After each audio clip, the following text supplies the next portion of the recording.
All right. Hi, welcome to Stamp Love. Let's talk about a podcast where we talk about mental health and the issues in community. Today we have on Catherine. Hi, Catherine.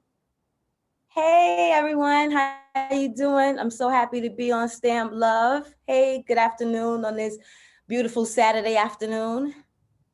Welcome, welcome. Catherine, I hear that you're from Brooklyn, New York. Yes, you know how we are all day, every day. I live in the Bronx though, but yes, I am from Brooklyn, even though my middle son said that you're from Brooklyn because I've been in the Bronx now for 21 years, but I got Brooklyn branded on my body. No, I'm from Brooklyn all day, BK, baby. I understand. I understand. Now, you have an interesting story because you are open and real and you tell the truth about your past. So that is one thing And that my drew me present. to you. And that is true. That is a beautiful thing, and that's one thing that drew me to you. So, what motivated you to tell the truth?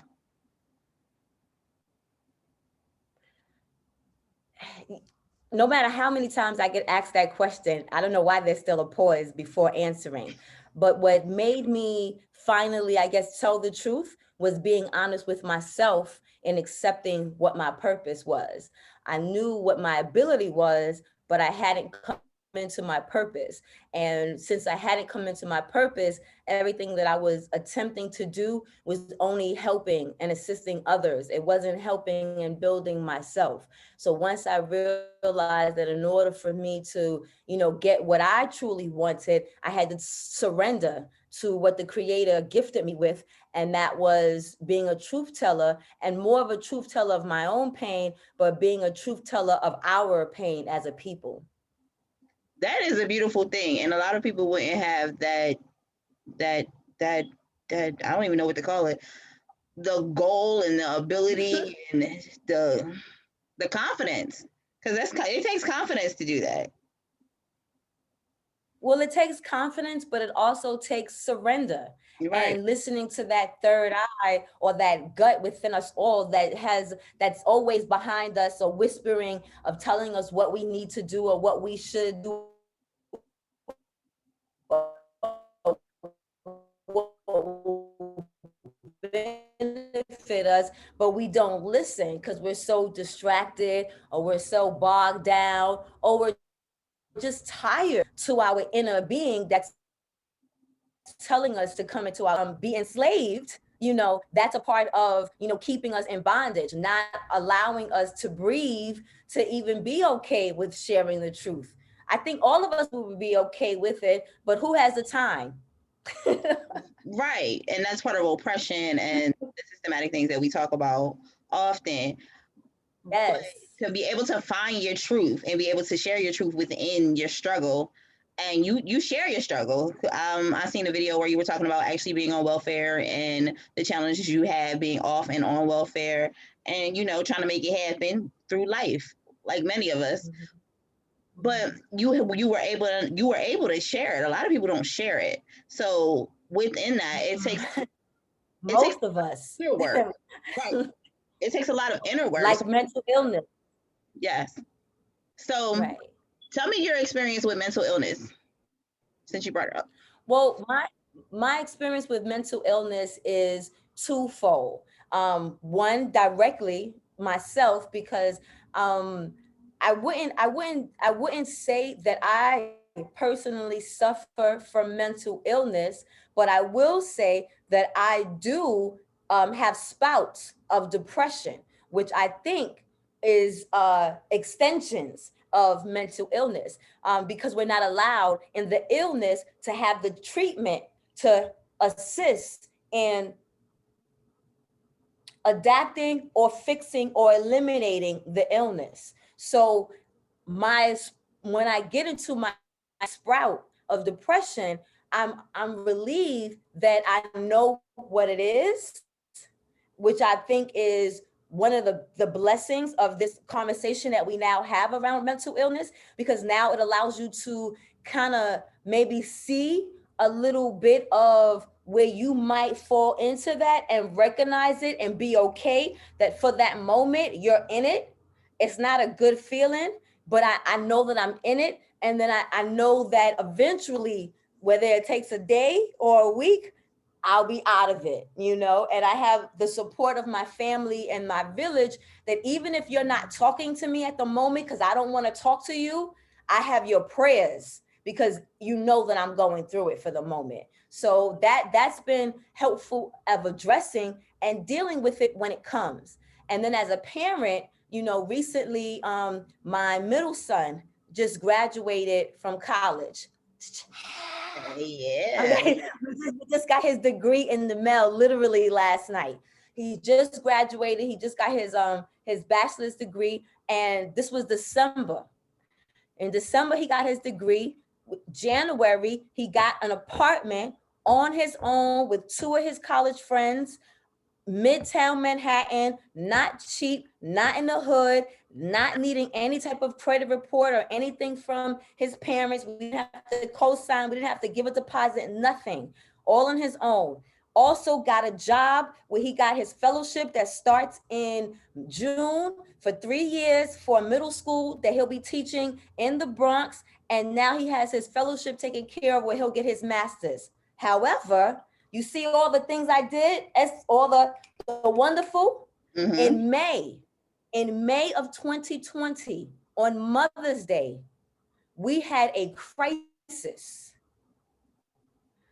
Out of respect for him, I won't disclose what happened.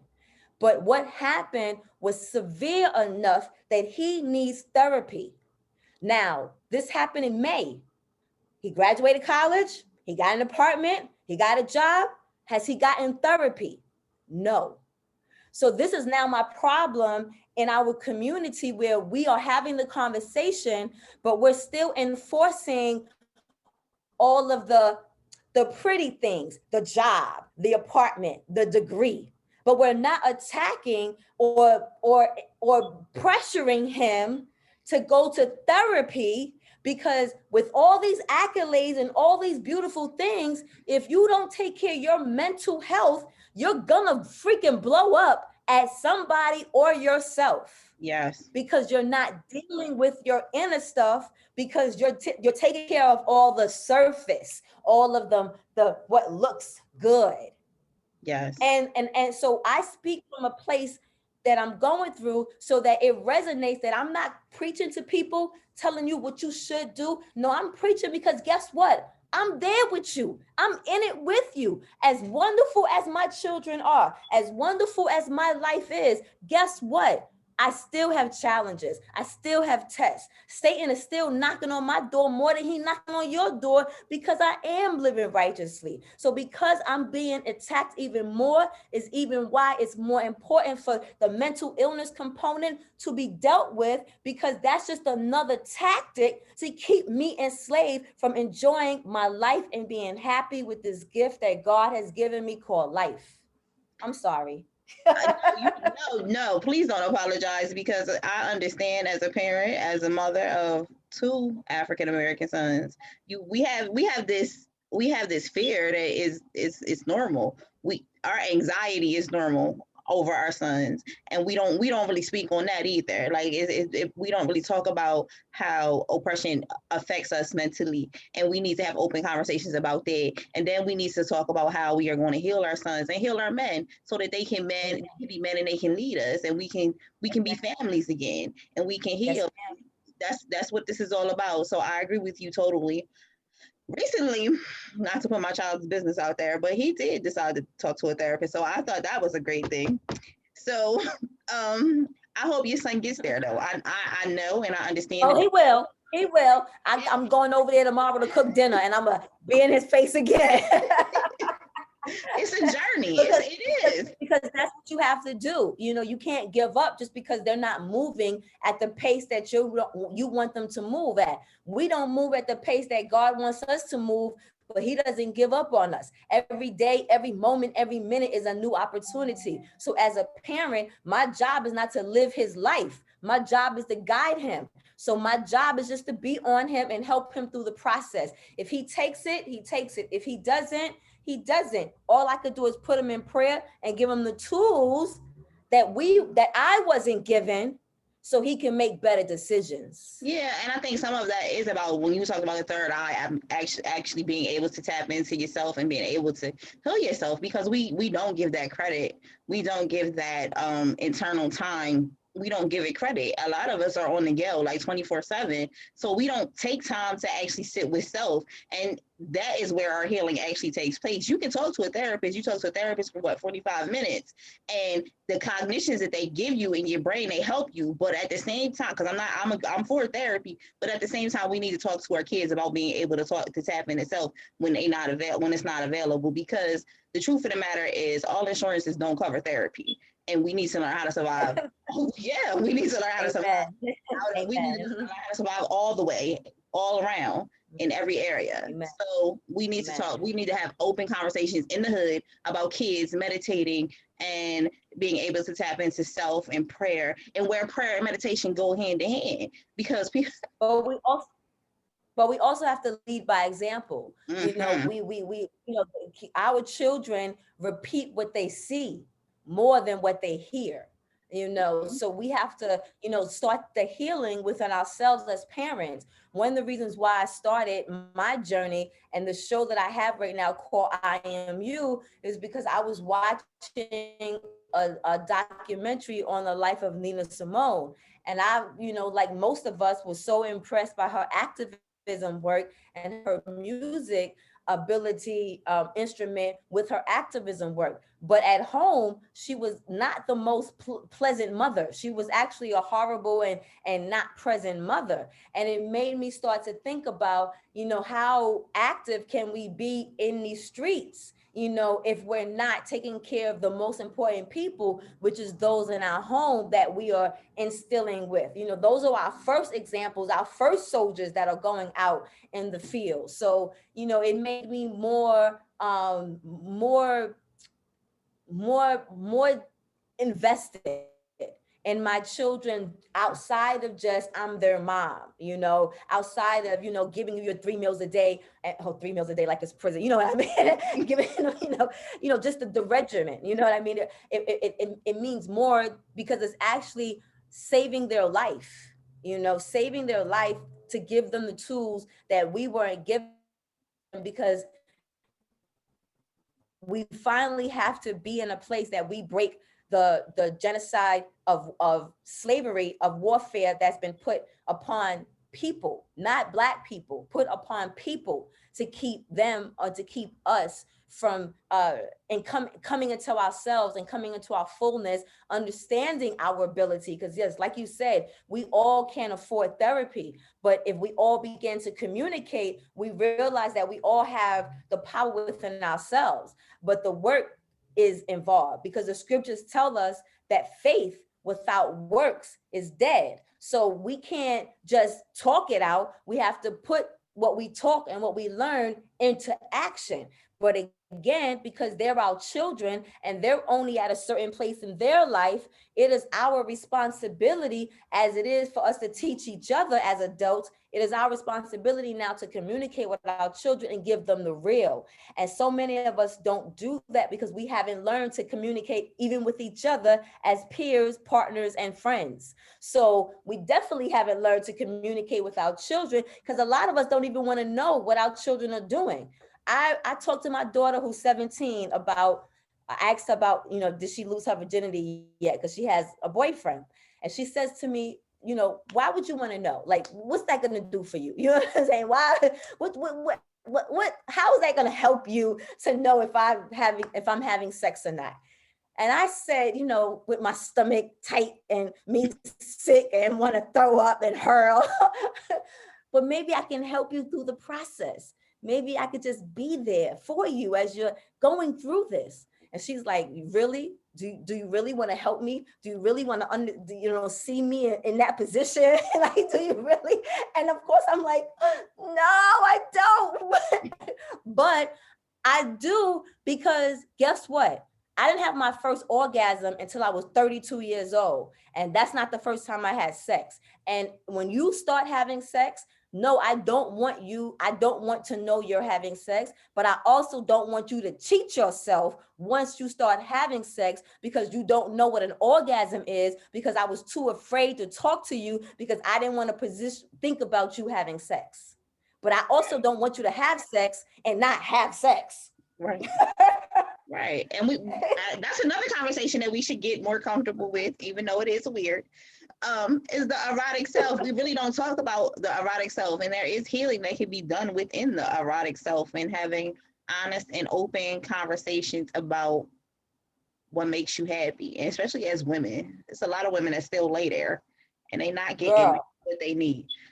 Girl. So it doesn't make any sense at all. So yeah. And if you are that woman, you need to go ahead and have a conversation because it's not it's a waste of your time and energy. You could be cooking dinner. It's the same thing. You know what I mean? Like, wait, did you say you could be cooking dinner? Right. You're getting more pleasure from your food than you are that man. Amen. You know what I mean? Amen. Or your partner. You know what I mean? Damn straight. But yes, Lord. Yes. So we need to be real and honest across the board about what's going on with us and what we like it and what we're not liking. And a lot of times you talk about generational curses and breaking these curses and breaking the genocide that was placed on us. Some of it is looking at the patterns that we do that we're supporting within the family. Because the truth of the matter is Christmas is one for me. Like Christmas to me doesn't make any sense. Like Christmas as a single mother and somebody who was out here hustling, like Christmas just doesn't make sense because I'm killing myself. My kids trying to figure out why I'm not home. And I'm buying these presents and the kids, they still in the box next Christmas when Christmas comes and I'm doing it all over again. It never made sense to me. Never. So and the credit don't go to you, the credit go to some right. Right. Some white bearded man going ho ho ho. Right. Which is kind of creepy that he coming to your house in the middle of the night. Right. So we stopped that. We basically stopped that tradition. It's more like we gonna come together. We gonna eat. If you get something, you get something, and if you don't, you don't. Right. And that's pretty much what happened every day in this house. So. Right. And what that does is teaches your children about love. And that's unconditional love. That's what we need to be teaching our children so that they don't think it's odd that once a year that all their friends and family come together, that they give gifts to each other. If it's something that's constantly done in the house, then when this comes around, it's just normal to them because that's what they know. That's what they are accustomed to. So guess what? That's now the pattern that they begin to repeat because that's what they'll begin to do in their household when they become parents. Right. And then it like the ills of the world they infected us so much that a lot of us aren't safe around family. We don't feel safe around family. We don't trust in family. And that's a concern. And we need to be able to have honest kind of conversations about what is going on with us so that we can have those family gatherings and be comfortable because the truth of the matter is all uncles aren't uncles. All cousins aren't cousins.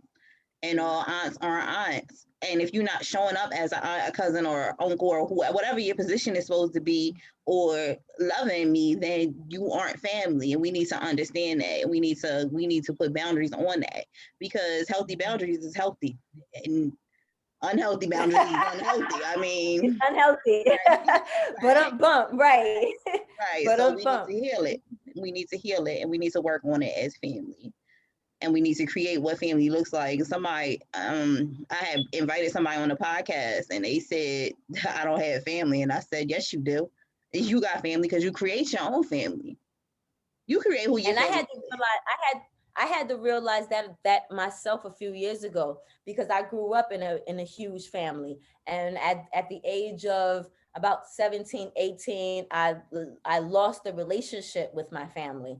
And then I got married, and I thought that that was now my new family, my husband's family and his friends. And then I ended my marriage, and I found myself, all right, trying to connect to, a girlfriend and her family. And that's my sister. And those are my nephews and nieces. And I'm finding myself, going to other people's home when I was like, you have 3 kids. And then my oldest son started dating, and then he started bringing his partner to Thanksgiving. So I'm like, okay, you know what? That's 4 people now. And before you know it, those 4 people will be 5 people, and those 5 people will be 6 people. And then those 6 people will turn into grandkids, and then those grandkids will turn into great grandkids. So the family that I think I'm longing, the tribe that I think I'm longing for, boom, guess what?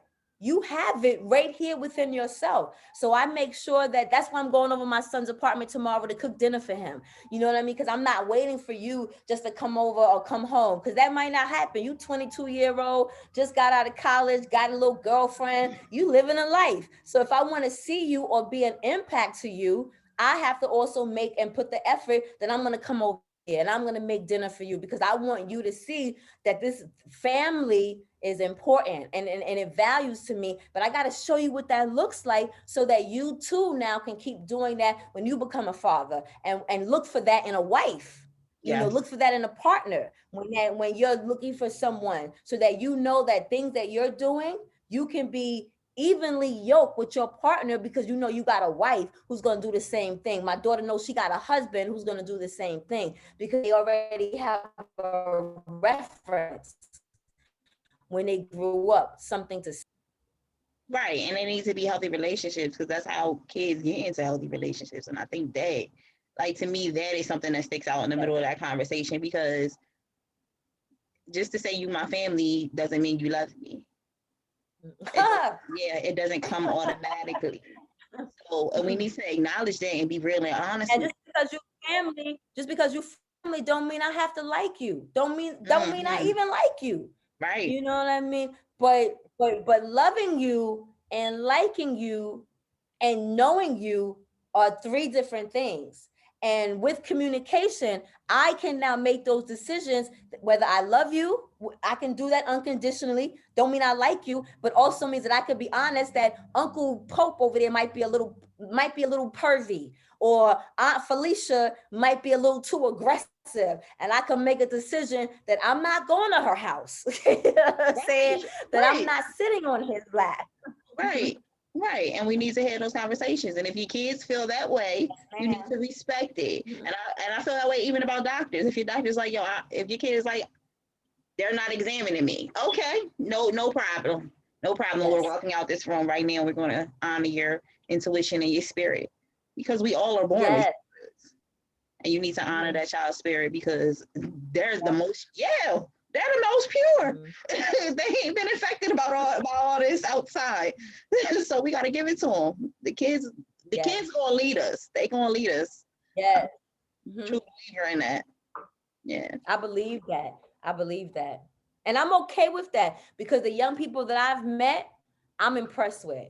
I'm okay with, so I'm actually okay with what the future holds in front of us. I mean, I teach kids and I have great kids, and I see their friends, and their friends are really good kids. So I'm actually surrounded by young people that are doing the damn thing out here and making change, and are good souls. So yeah, I have no doubt in my mind that the future, is definitely bright. What we have to just do is that we can't be scared teaching our children, because we're enabling them, because a part of the catch 22 is we're teaching them that they're entitled like the white folks, and they could do anything that they want, and they could be anything that they want to be, and that's great. But in doing that, they're almost a little freaking entitled brats. You know what I'm saying? So you got to be like, hold up, wait a minute, stay in your place, stay in your Mhm. lane. Mhm. But in staying in your lane, we can't ever stop the teaching. And I think sometimes we think that when they turn 18 or when they turn 21, that is the job is done. And it's not, it's constant. And so the example that we have to leave is constant. You know, we don't stop teaching because our situation changes. We now teach them within the situation that we're in. That's what I believe. Yeah, we talked about this not too long ago. My thing is the herbs. So we grew up, my family owns some land in Maryland. So on that land, Okay. there were elderberries and all these different berries and herbs that, I didn't know anything about. I just Mm, running through the woods. So I'm talking about going to the store, and of course I'm going to the co-op. So I'm going to the regular grocery store basically, and I'm going to go okay. get these herbs.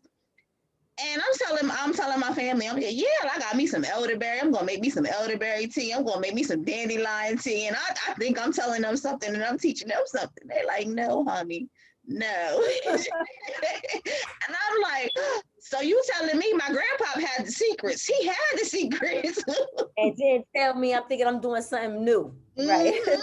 Right. And we need to listen and we need to value the opinions of our older ancestors, our older people, our Amen. older family members. Amen. We Hmm. all have value, and we discredit everybody's value. We discredit the youth. We discredit the older people. It doesn't even make any sense because we all add to the situation. Amen. So it was nice talking to you. Is there anything you want to add? Well, I want everyone to go check out my one woman comedic satire monologue right now that I have performed and produced. I'm selling it in this new normal on virtual platforms, so you can, check it out online. It's hashtag IMU, where I tell 7 different stories of the last 25 years of my life.